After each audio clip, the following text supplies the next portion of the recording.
Paul, first half of the year, very strong for high grade and high yield assets, but a sell off in risk assets in the third quarter. Geopolitical concerns, global growth concerns. Take us through the scorecard on the macroeconomy. As far as the global macroeconomy is concerned, it's unfolding about as we expected. Pretty good growth in the United States, above what most people were expecting, kind of in line with what our expectations were. Growth in Europe continues to falter. That's a real concern. I would say the rest of the world is very mixed, especially in emerging markets. We're beginning to see some real winners and losers, and I think investors have to pay attention to that.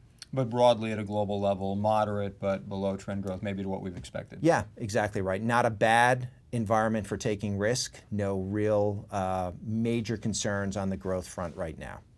While risk assets did sell off in the third quarter, they didn't all sell off equally.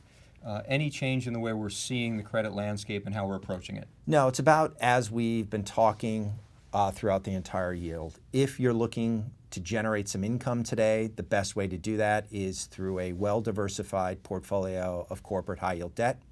We would like to source that from the US, from Europe, from Asia, from other emerging market countries. The key here is to build from the bottom up. It's okay to look for yield. It's wrong to reach for yield.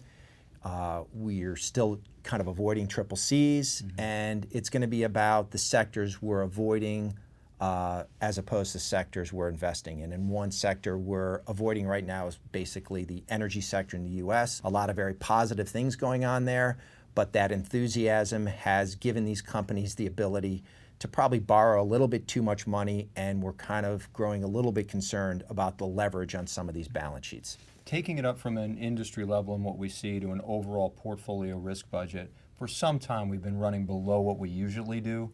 The sell-off in the third quarter, does that lead us to dial it up, or are we still where we feel We're keeping our risk budgets pretty much unchanged.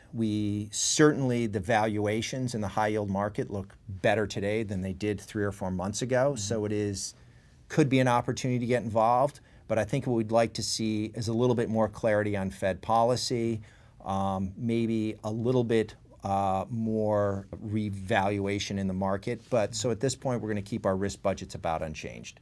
And again, as always, the focus then that we're seeing in the market is not necessarily on the quantity of income, but on the quality of the income. Exactly right. I said it earlier and I'll say it again. It's okay to look for yield right now. It's wrong to reach for yield.